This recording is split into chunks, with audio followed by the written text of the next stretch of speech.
Okay, Titan FC 36. Brian Davidson, you are getting on the show again on Fight Pass. You'll be able to exhibit your skill set that you have. We enjoyed your last fight that you showed us on Fight Pass last time you were on there. Now, you are on a lovely little win streak, but it seems that the win streak is going to come to an end, isn't it, in the theory? Yeah, I was like, wait, what are you talking about? So, yeah, no, I look to get this last win here, and after that, I am looking to hang the gloves up. So, it's gonna be a good fight. And, I'm definitely looking to win, get the finish, in any way possible. If it's a submission, great. If it's a knockout, TKO, whatever, I'll take it.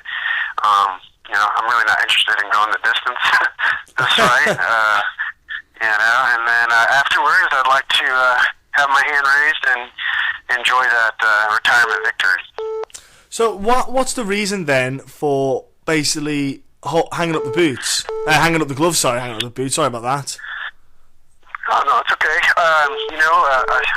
I just turned 40, so I started my martial arts training when I was 10 years old, and so I'm at 30 years now in this game.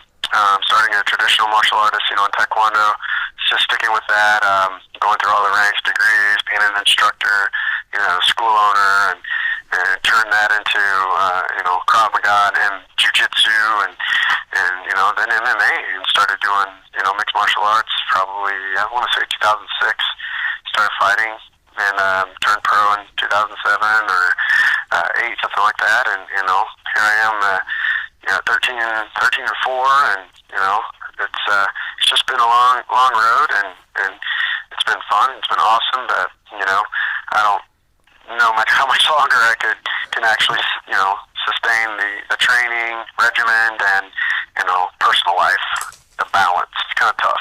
It's actually good to hear somebody going out on their terms when they decide. Yeah. So hats off you. Yeah, it's good. That one. It's good. It's good that you can, when to. Some fighters will not accept that moment when they just think they're not being logical. They're just having that. It's more testosterone really that's driving them on. It's that macho kind of feel. So you're the only person in MMA then that made seriously big money, pop stars' wages. So say it again. I'm sorry. You're the only person in the MMA that made massive money.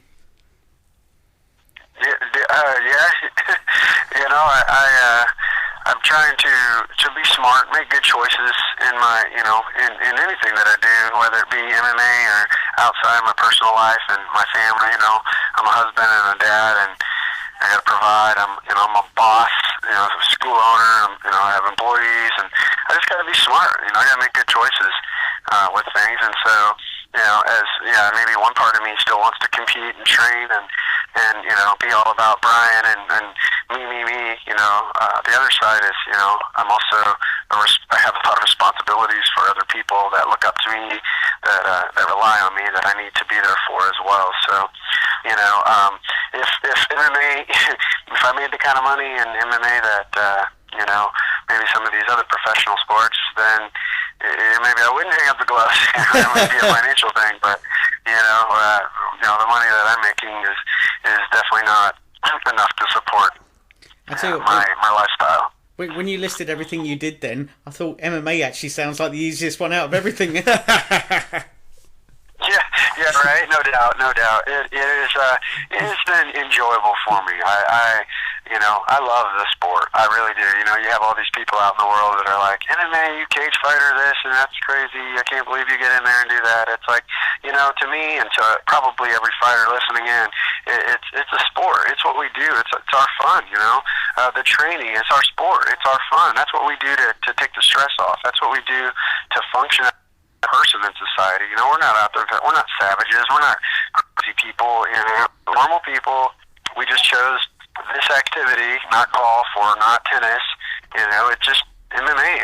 It's fun for us. We really absolutely enjoy grappling and sparring and those types of things. It's just a different sport, and I love the sport, and I'm going to continue loving the sport, and I will continue to train. I just won't be able to do it at that high professional level anymore. So with this being your last fight camp, then how have you engaged it? Knowing that it's your last fight camp, because are you maybe feeling a bit more released? You're a bit more free when you're fighting. Do you feel like there's a bit more of a surge because it's your last one? You want to put more of an effort in to put more of a performance on. What kind of emotions is it in your training camp you're going through then? Quite honestly, I probably should, but I'm not. I'm trying to maintain balance. For my last, several fights, at least 4 or 5, I've tried to maintain balance. So before then, I would go, I got to fight. Everything's about the fight. So I would tune away from the rest of my world and focus 100% on fight. And I'm in the gym every day. I'm twice, 2-3 times a day. I'm, running, I'm biking, I'm swimming, I'm doing all these different things. And, it's all about me. It's all about my fight. It's all about me. It's one fight. What happened about my wife? What happened about my kids? What happened about my, martial arts studio? What happened? I kind of would neglect everything, and it's all about my fight. All about my fight. And I stopped doing that probably 4 or 5 fights ago. And so you would think, this is my last fight. I'm going to put all my ducks in, or all my eggs in this basket, and I'm going to go for it. I'm not doing that. I don't think it's smart to do that. So any fighter listening in, you want to have a long career of fighting, you have to learn balance. And, if you don't, you're going to be a good fighter, and you're going to have a no personal life, which is going to turn out to be you're not a good fighter anymore. Because, the complete person needs more than just, that. That fighting, is going to be great, but when you have no one to help support you or clap for you, cheer for you, be proud of you, it's not worth it. So, we're all people, and we're wired to be, with people. And so when you get into that tunnel vision mode, mindset, you're really, missing out on a lot of life. So for this fight, it's my last one, but I'm doing no different, I'm balancing it. I'm still working. I'm still teaching. Yes, I'm working out more. Yes, I'm dieting properly. But guess what? I'm also playing with my kids and, hanging out with my wife, and I'm still doing all those things. So, yeah. So now your opponent, it's interesting because you're on I think it's 3-fight win streak. Your opponent's on a 2-fight win streak. You and Chris are coming with a bit of momentum into this fight. So should we expect then a kind of higher level then fight due to the fact that Perry's on a nice little momentum? Yeah, I do. I think it's going to be fireworks. I commend the matchmakers for putting this one together. Both of us have some, we're well-rounded, I know my game's evolved. When I first started, I didn't want my fight to hit the floor, and if it did, it was a bad deal for me. And I'm at the point now where it's like I prefer it to be on the floor. So, and yet I'm a stand-up fighter, so it's kind of changed over the years. And so I know he's the same way. And I know he's got a little wrestling background. I know he's good at jiu-jitsu. He's got some rank there, and he's a good striker. I see his combinations and stuff when I watch his films. So I think it's going to be like a fireworks. It's going to be a good fight. It might be a fight of the night on the card. I don't know. And it's a good card. Yes, I was going to say it is hard to really pick a fight of the night due to the fact there are a handful of kind of good matchups. Titan have done a good deal for us, I suppose you could say, for Christmas in the build-up. Oh, yeah. There are some fantastic fights, and you know what? You've got different, even in different weight classes, not necessarily just in one weight class. There's several weight classes, which it's kind of an appealing kind of card. I'm looking forward to watching it myself. And it's nice. It's on a Friday, so.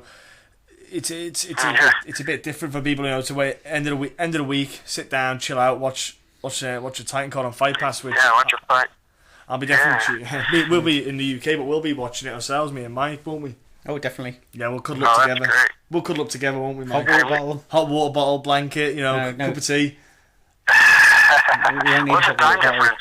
Yeah, we like won't need 6 hours or something. What's that? Sorry. Time difference like 6 hours over there, you guys? 5 or 6 hours from Central Missouri. That's right. Yeah, 6 hours. Yeah. Mm-hmm. Yeah. So we'll be on about our third cocoa. Yeah. That's cool though. Well, we appreciate the support, man. We love that you guys are tuning in over there. That's pretty cool. Hey, we're owning it over here. Yeah, no. Yeah, You watch Tough? I know. There's one person flying the flag now for America. We definitely put. And we let him stay in. No, we definitely love to watch it. No, it's because we like Uriah Faber that we let him stay in. Yeah. Otherwise, he doesn't need to. Yeah, right. That's awesome. Yeah, that's funny. No, mate, it's going to be a great card, and like I say, for your final bout, it's nice that they've matched up with an exciting, kind of fighting Chris, rather than, trying to give you an easier send off. Let's say, because the last thing you want for your last fight is to have an easier opponent. And Titan have stuck to their guns in the sense of they've put you in a matchup which is not an easy matchup. It's one that's going to challenge you. Do you know what I want to know? Go on. I want to know, going into this last fight, what's your, knowing that you're in your last fight, last fight camp and all that. What's your favourite memory from your MMA career? Yeah, I mean, I definitely think Titan did a good job on, not giving me a tomato can, so to speak, type of deal. And I appreciate that, because that motivates me, If they did, then my motivation to train and eat right and do all that kind of stuff would be just, gone. And so, therefore, you wouldn't get the best performance out of me either. So I appreciate that they did bring me a good guy. And, I got a lot of people coming to this fight because it's in my hometown. So they're going to, be there. I don't want to let them down. So they're going to, they're going to want to see the best. A lot of them haven't ever seen me even go, fight at all, because they're my new real estate friends in my new career. So they're going to be there watching, and they don't want to see me. I don't want to be the, hey, come watch me fight. Yeah, watch me get beat. So my motivation is pretty high.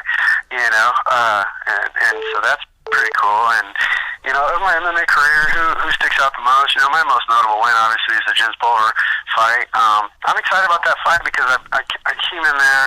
I was faster, man. I was stronger, faster, just better.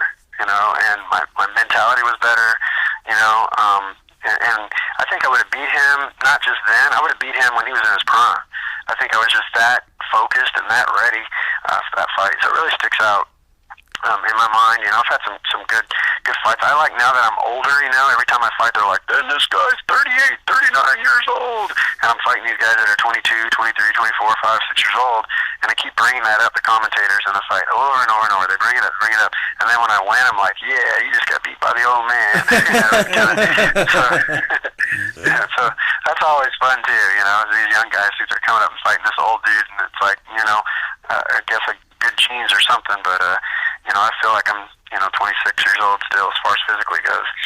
Well, the thing is, you've got a ton of memories. Not just, obviously, they could be small memories, big memories, and you're going to have obviously great memories from this bout coming up. And in the future, you'd like you say, you're not going to be competing, but you'll have memories in the sense of you'll be helping people on their journey in MMA as well. People maybe starting their career, etc. Or you'll be able to give advice. It's it's not going to stop. That's the great thing about it. You're going to keep getting memories to add on to this, Brian. So we want to say to you, have a great last bout. Just have a great time against Chris, and just. And we know you'll enjoy yourself anyway, but I'm sure you're going to have a fantastic time. All the people are going to come and watch you are going to have join in an experience as well with that. And honestly, Brian, thank you obviously for putting all the effort in every fight that you've had in your career. I think as an MMA fighter myself, I appreciate guys like you who stepped into the cage. It takes a lot of balls to step in the cage. People don't understand. Kudos. Or sometimes stupidity will do where balls fails. Yeah, but Brian. Whichever way. Again, it comes down to balance. It's balance. It's a bit of both. But Brian, have a great time. But before we let you go, if like you say, you're a teacher as well. You'll be teaching people. If people want to get in contact with you to maybe who are in your area that maybe want to get a bit of advice or maybe come and learn from you, how can people do that, mate? Yeah, absolutely. I appreciate those kind words and well wishes there. It means a lot to me. I did put it all out there on the cage every time I go. That's for sure. I'm excited too. Shamrock Fighting Championships has given me the opportunity to come on as a commentator, and so I get to call some fights. So I get to stay in the game that way. Also follow Shamrock Fighting Championships, and you'll also hear me talking on those. And then also my Twitter handle is just Mr. D on Twitter. That's my handle there. They won't let you use Twitter as a Twitter handle, so I had did that a long time ago, so that's where you find me on Twitter. Facebook, I'm pretty big on there. Brian Davidson on Facebook, and then you have my Mr. D is my nickname, so you'll find my team page to like there, my athlete page or whatever, and Team Davidson's my real estate page, and I've just started a new Twitter, MMA Realtor. So that's pretty cool, and you guys want to start following that. I think I have 2 followers, so we need to get that thing up there.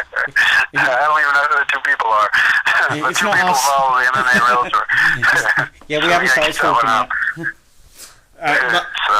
But I appreciate it, man. Thanks for having me on today. Appreciate this. No, it's great, Brian, to have you on anyway. Pleasure is ours. Exactly. It's good to kind of talk to you before this, this final curtain comes down on this fighting career, buddy. Honestly, it's a nice thing to have. And Brian, I want to give thanks to coaches. Obviously, don't want to mention any sponsors as well, and just maybe thanks to people in general through your career and that. Yeah, absolutely. My team from the beginning to the end here is Glory MMA, formerly known as Grindhouse MMA, and Team K2L. So those are my MMA schools, and thanks to James Krause and Tim Elliott, and Anthony Gutierrez, some of those guys even on the fight card, and many, many, many more. I'm sure I'm missing out, on a lot of people. Joe Wooster for managing me my whole career, and Scott Cutbirth for helping out there too, and then my sponsors. Just appreciate all my sponsors, and you can get on my social media and check out who they are. That's pretty much it, man. Obviously my wife, my kids for supporting me, and Daddy's almost done with it, so I got one more. And they can have you. They can have you to themselves for Christmas. Yeah, exactly. So hey, have a great fight, have a great Christmas, and have a great New Year, Brian. Yeah, thank you. Hey, you guys too. Take care over there. Cheers, buddy. Appreciate the Thank you. opportunity.